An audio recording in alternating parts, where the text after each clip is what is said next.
comments. Limited to agenda items. Do we have anybody that would like to, Ms. Meeks, if you'd like to come on up? Sure. Hello, everyone. Monica Meeks, 3524 Drake Road, Adams, Tennessee.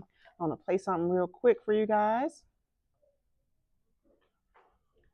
All these millions of brown, black kids in the ghetto, South Central, East LA, Boyle Heights, Pico Union, Nela, right? There's millions of little boys and girls that don't have a safe space. So the majority of our children stay guarded.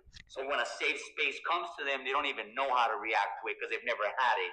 It's like whatever happens out there happens out there. But right here, we're safe, right? Right here, no matter what happens, right? We're gonna burn the medicine, right? We're gonna ask God, hey, just take it all away.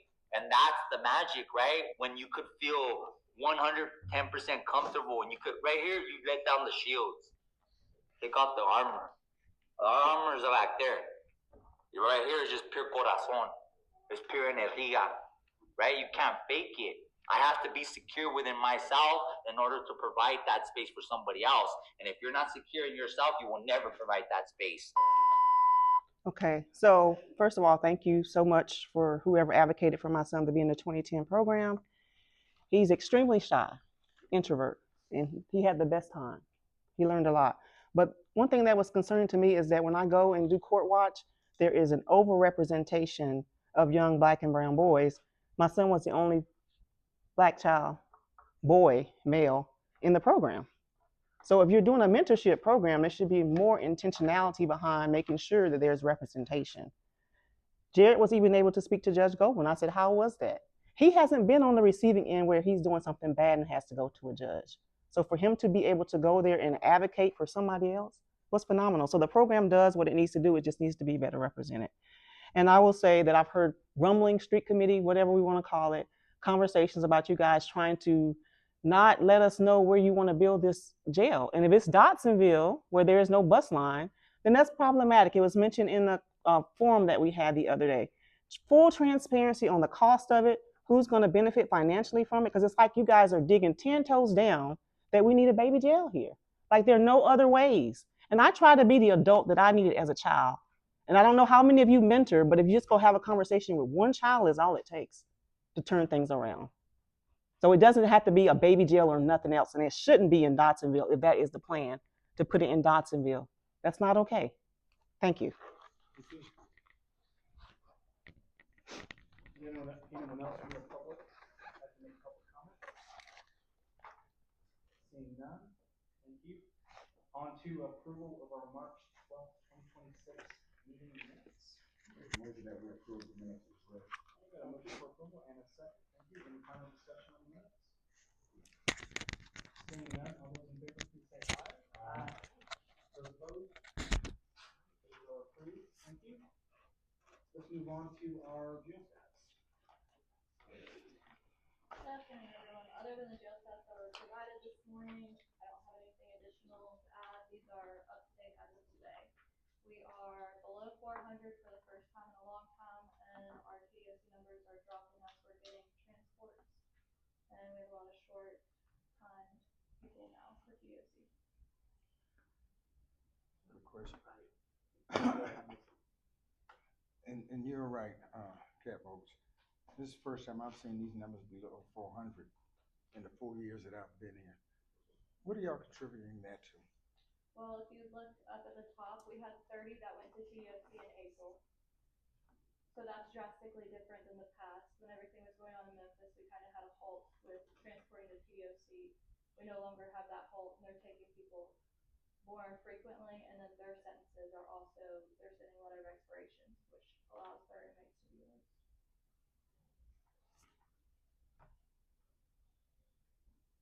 Any other questions? Any other questions from the committee? What's the courtesy? So courtesy holds, we work with other agencies for people that are high profile or maybe causing disturbances in their community.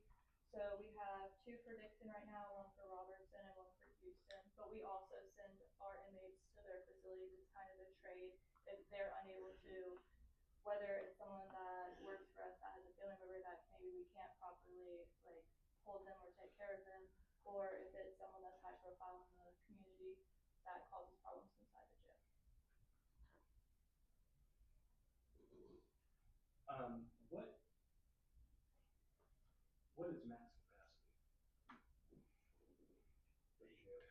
you Oh, were. you're asking. It's over 700 right now.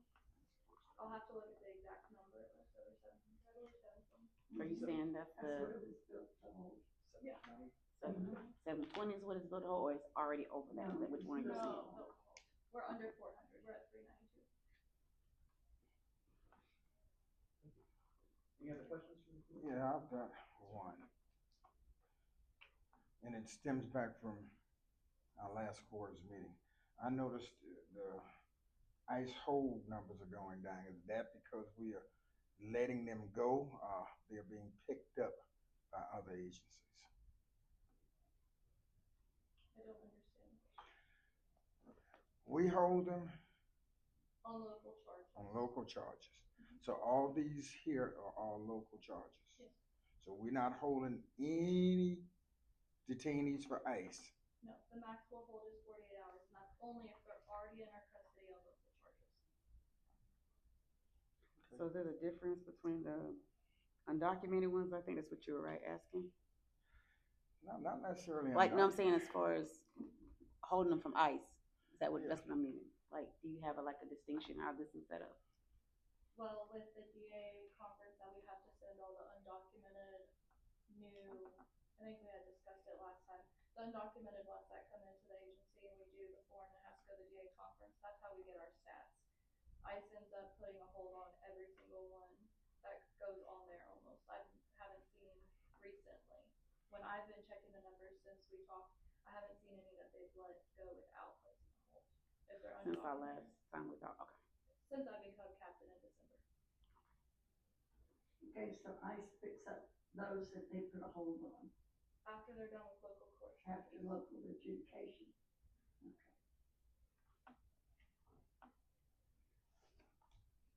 Any other questions? Alright, seeing none, thank you. Let's move on to juvenile stats. Good afternoon, Commissioners, how are you? So the stats are up to date, obviously, as it relates for March, April, and May. You can kind of see really the May number is extremely low as it relates to detention fees because those bills haven't come in yet. They'll periodically work their way in, finish up mid-part, end of June, kind of come in, and we'll address those accordingly. As it stands today, we have 6 youth presently detained, starting from 6'8", 6'4", 6'3", 6'2", 6'6", and 6'8" again. And I can talk more in detail if you'd like to know about why they've been detained. Detention fees, you see 189, 291, and you see our electronic monitoring.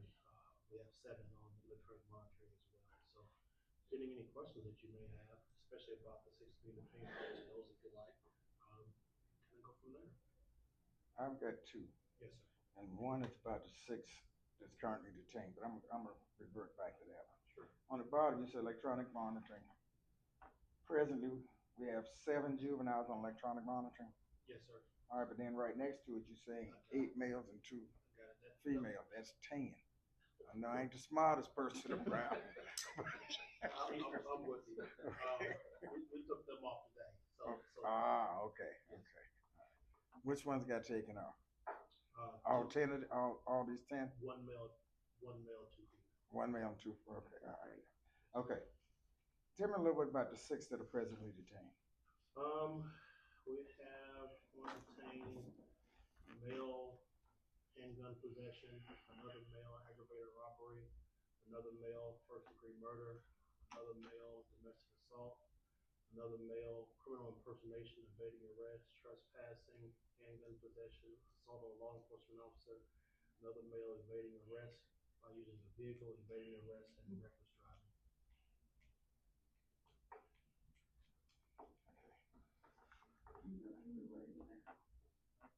Now, I had another question, but after I'm hearing the charges, I'm not even gonna ask that question. I'm gonna let that one go.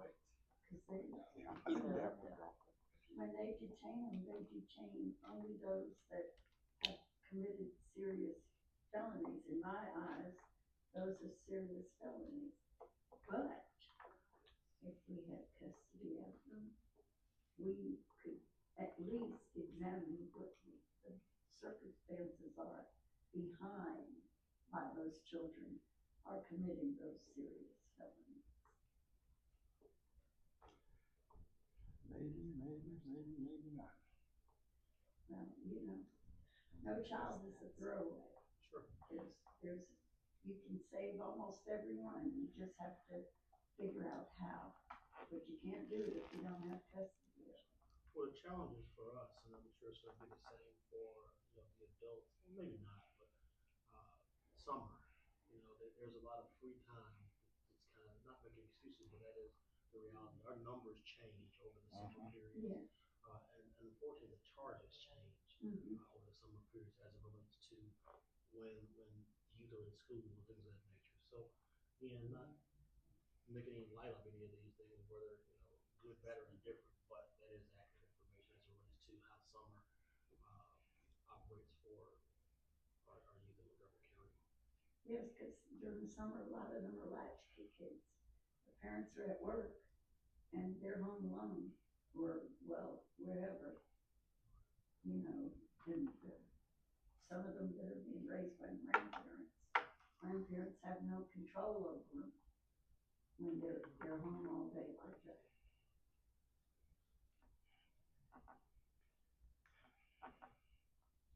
Anything else to ask? Commissioner Pritchard, I hear what you're saying, and not to digress from Mr. Moss's report, right? But your explanation to me, just to me, I can only speak for myself, amounts to really just an excuse. No, I'm not making an excuse, because personally, you know what my feelings are. But I'm saying that in the summertime, when kids can run wild, literally, that's what they do. And, monkey see, monkey do. But let me say this in light of what Mr. Moss just said about these 6 detainees and their charges. Some ain't even started yet. So these people right here, these children, they were detained while school was still in. That's probably true. I guess, and that's why I'm looking at it from that standpoint. I understand the dynamics of summer. Children are out of school. I understand the latchkey concept. I understand all of that. But these 6 detainees right here, they didn't get detained within the last 96 hours, 2 weeks. They didn't. Well, 6-8-6-4 weeks, 3 days ago, but that's 96. Okay. But I agree. I mean, I think there are just some challenges that we all have to take a look at. What can we do here in Montgomery County? How can we provide whatever service for the family to be successful as well? Not just focusing on always the youth. What can we do? How can we help the family or support the family? How do we help the parent better? What can we help them do?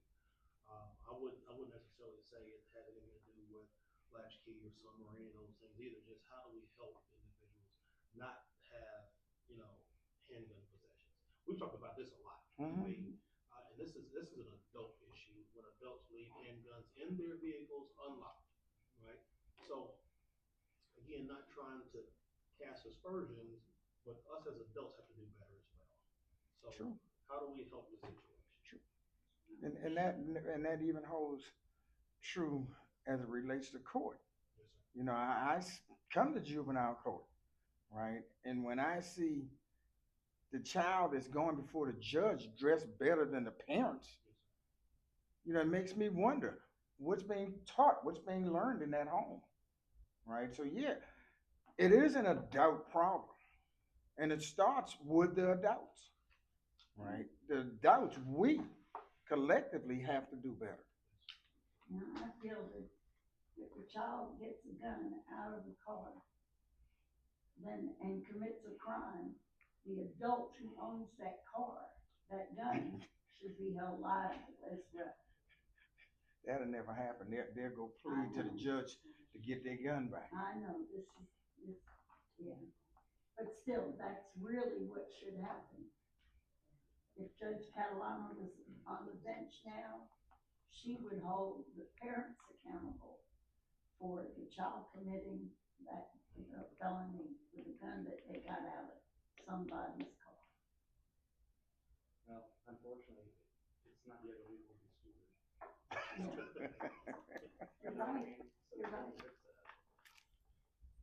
got you. Okay. Any other questions?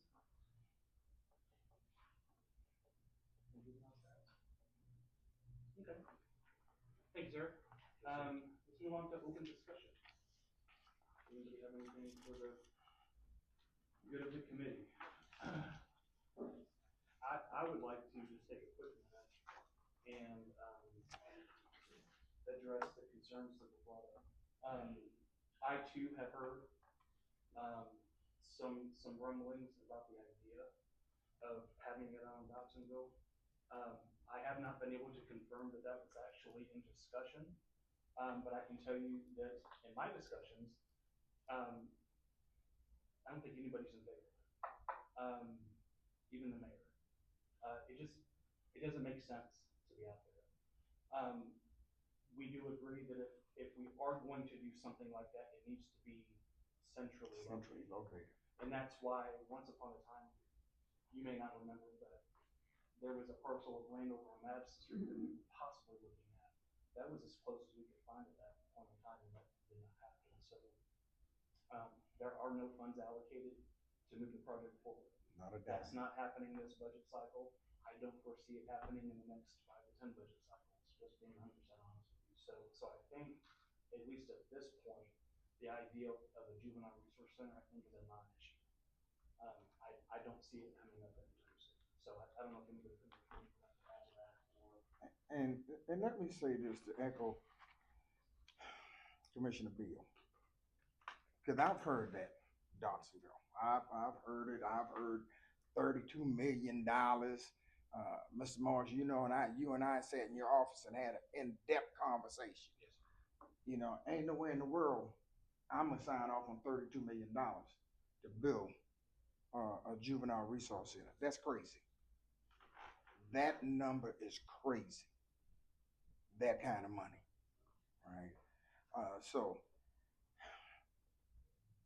everybody on the street is talking about it, but I honestly believe until it's official and it comes from us, I think if we stop all the rumors about where it's going to be built, how much it's going to be cost, I think it would better serve everybody.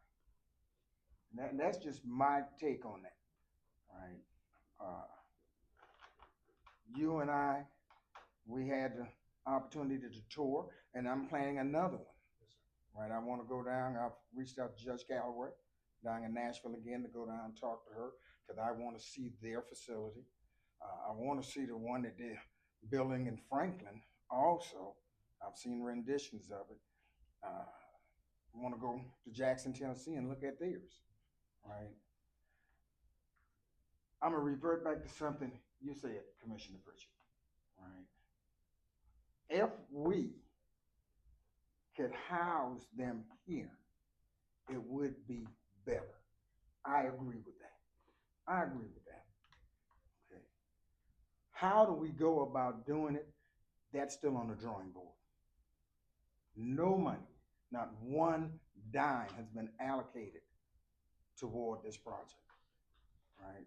So if anybody is out there putting out this information, they're putting out erroneous information, right? Just bottom line, we have not allocated not one dime. And as for the Dotsonville area, yeah. I haven't heard that. All right, well, trust me, I've been hearing it for the last 6-7 months, right? I know there are a lot of pushback against it. I know our current sheriff, right? He doesn't want it out there. A lot of people don't want it out there. Personally, I'm not a big fan of putting it out there for a lot of reasons. One, public transportation, right? You still got residential people out there. You want to build a facility out there where firearms are being stored at. There's just a lot of things there, unanswered questions that would automatically be a no vote for me. Now, the one that they're building in Nashville, they're actually building it in a residential neighborhood. It's being built off of Trinity Lane. It's being built in a residential neighborhood. But you could never tell what it is by looking at it. You and I looked at the renditions of it. You can never tell what this facility is. It looks like a college campus. It looked like something off of Austin Peay. Is what it looks like. That was our intention with the one on Madison Street. That wasn't enough land. And that's what they said. Yeah, that wasn't enough land. You know. Right. You know, so, and I just want to say this in closing. Let us, right, stop the rumors about this. I think we are doing ourselves an injustice. We're doing the citizens of Montgomery County injustice, right? I will not get on board with the rumors. I was at a meeting and somebody threw that number out of $32 million. And I immediately called you. I said, where that number come from? Not for me. Not for me. And not only did I call you, I came down and met with you the next day because I wanted to know where was that information coming from. Wasn't that from one of the people that That's where it came from? We only had we only had one feasibility. It was only been one. And that was 8 years ago. No, it was one since then. Oh, you paid for the county paid for another one? That 50,000. Yeah. The 50,000 that I got, It's three. that was only one, and that was done. I've got 3 packets. 3 packets Yeah. for $50,000. I've got It's 3 just packets, one. and I'm pretty sure that $32 million amount came from one of those. No, because all they talked about was the amount of beds we needed. They didn't talk about a facility. But the thing is that if you added up all the money we've spent, and this is to you, Commissioner Walker, from 1983, when the law changed, and juveniles no longer could stay in a facility that housed adults. From 1983 until today, how much money have we paid in rent to other counties for housing our children? And I understand that. And Ms. Moss and I, we've had an in-depth conversation about this. I've had an in-depth conversation with Judge Goebel about this, right? And we understand from the dollar standpoint, right, that it's crazy for us to keep doing what we are doing. But in order to move forward, it has to be done right. Yeah. And I've said that from day one, right? My vote will not go on anything that's going to be rushed through just for the sake of building something. I'm not going to do that. You and I have had that conversation several times, Ms. Moss. Yeah, but we still have to sit down and seriously figure out, because, I mean, you're talking about, well, right here, it's just $4,000, almost $5,000 just in monitor fees. You know, and we're paying that, say, every month you're paying that much money in monitors, and these are the kids that they got in custody.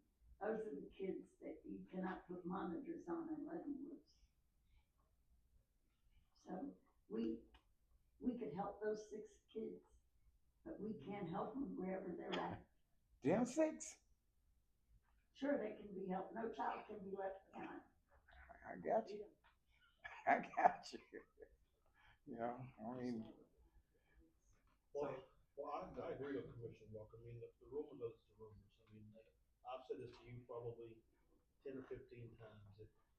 You know, I mean, the numbers I've heard from 5 million to 55 million, and I haven't shared a number with anybody because I don't even know what the number is. I haven't shared a location with anyone. They don't know the location. As a matter of fact, I'm not in the real estate business. That's just not what I do. So I am not going to find a location. That's just not what I do.